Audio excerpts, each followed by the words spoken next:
পশ্চিমবঙ্গের এসএসসি নিয়োগ বিতর্ক কিন্তু একটা বেশ বড়সড় মোড় নিয়েছে। এতদিন যে লড়াইটা কলকাতা হাইকোর্টে চলছিল সেটা এখন পৌঁছে গেছে দেশের সর্বোচ্চ আদালত অর্থাৎ সুপ্রিম কোর্টে। চলুন আজ এই পুরো বিষয়টা ঠিক কী ঘটেছে সেটা একটু সহজ করে বুঝে নেওয়া যাক। তো প্রশ্নটা আসেই যে এটা কি তাহলে একটা নতুন মোড়? একদিকে নিয়োগের প্রক্রিয়া এগোচ্ছে, অন্যদিকে আইনি লড়াইটাও যেন একটা নতুন পথে বাঁক নিচ্ছে। কিন্তু এই পদক্ষেপে কি সত্যি পুরো পরিস্থিতি পাল্টে যাবে? আসুন এই প্রশ্নটারই উত্তর খোঁজার চেষ্টা করি। তো একদম লেটেস্ট আপডেটটা হলো স্কুল সার্ভিস কমিশন বা এসএসসি এখন সরাসরি সুপ্রিম কোর্টের দ্বারস্থ হয়েছে। দেখুন, সাধারণত নিয়মটা কি হয়, হাইকোর্টের সিঙ্গল বেঞ্চের কোনো রায়ের বিরুদ্ধে আবেদন করা হয় ডিভিশন বেঞ্চে।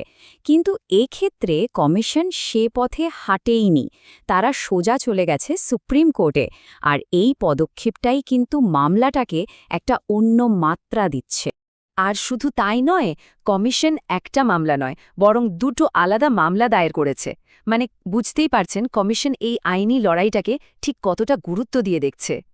আচ্ছা, তাহলে প্রশ্ন হল, হাইকোর্টে ঠিক কোন রায়ের বিরুদ্ধে কমিশন সুপ্রিম কোর্টে গেল? চলুন বিতর্কের আসল জায়গাটা একবার দেখে নিই। নির্দিষ্ট করে বলতে গেলে বিচারপতি অমৃতা সিনহার বেঞ্চ সম্প্রতি যে দুটো আদেশ দিয়েছিলেন সেগুলোর বিরুদ্ধেই কমিশনের এই পদক্ষেপ। এই দুটো রায় এখন আইনি লড়াইয়ের একেবারে কেন্দ্রে চলে এসেছে। এই যে এত আইনি জটিলতা, এত মামলা মোকদ্দমা, এর মূলে কিন্তু রয়েছে একটাই বিষয়, আর সেটা হলো বয়সের ছাড় বা এজ রিল্যাক্সেশন। চলুন ব্যাপারটা ঠিক কি সেটা একটু পরিষ্কার করে বুঝে নিই। দেখুন, বিষয়টা খুব সহজ। একদিকে আছেন কর্মরত প্রার্থীরা যারা নিয়োগের ক্ষেত্রে বয়সের ছাড় পেয়েছেন, আর অন্যদিকে আছেন ওয়েটিং লিস্টে থাকা প্রার্থীরা যারা সেই ছাড়টা পাননি। তাদের অভিযোগটা খুব স্পষ্ট, এর ফলে তারা বঞ্চনার শিকার হচ্ছেন। এই দুই দলের স্বার্থের সংঘাতই কিন্তু মামলাটাকে এতটা জটিল করে তুলেছে। তো এই এজ রিল্যাক্সেশন বা বয়সের ছাড় জিনিসটা আসলে কি? খুব সহজ কথায় বললে, কিছু নির্দিষ্ট শ্রেণীর প্রার্থীদের জন্য চাকরির আবেদনের যে সর্বোচ্চ বয়স সীমা থাকে সেটাকে আরও কিছুটা বাড়িয়ে দেওয়া। আর এই একটা নিয়ম ঘিরেই এখন এত বড় একটা বিতর্ক তৈরি হয়েছে।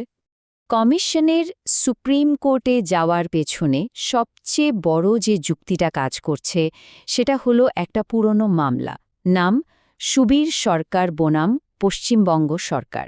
বলা যেতে পারে কমিশনের পুরো কৌশলটাই কিন্তু এই একটা মামলার ওপর দাঁড়িয়ে আছে। এটাই হলো কমিশনের মূল যুক্তি।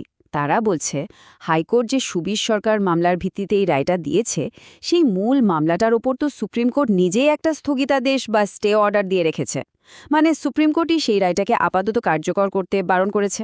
তো কমিশনের যুক্তি হলো, যদি মূল মামলাতে স্থগিতাদেশ থাকে তাহলে তার ভিত্তিতে দেওয়া নতুন রায়ের ক্ষেত্রেও তো একই নিয়ম লাগু হওয়া উচিত, তাই না? তাহলে কমিশনের স্ট্র্যাটেজিটা খুব পরিষ্কার। ১ নম্বর, সুবীর সরকার মামলায় হাইকোর্ট একটা রায় দিয়েছিল।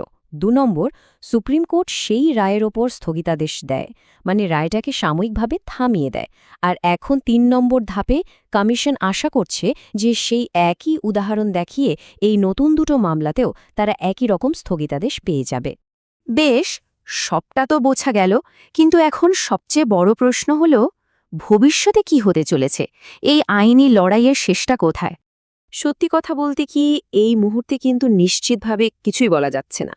মামলাগুলোর শুনানির দিন এখনও ঠিক হয়নি, তাই পরবর্তী পদক্ষেপের জন্য আমাদের সবাইকে সুপ্রিম কোর্টের নির্দেশের দিকেই তাকিয়ে থাকতে হবে। কিন্তু এই সব আইনি তর্ক-বিতর্ক, এসব জটিলতার মাঝে একটা খুব জরুরি প্রশ্ন কিন্তু থেকেই যাচ্ছে, যে হাজার হাজার চাকরিপ্রার্থীর ভবিষ্যৎ এই নিয়োগ প্রক্রিয়ার সঙ্গে জড়িয়ে আছে, তাদের কি হবে? এই দীর্ঘ লড়াইয়ের শেষে তাদের জন্য ঠিক কী অপেক্ষা করছে, সেই উত্তরটা হয়তো একমাত্র সময় দিতে পারবে।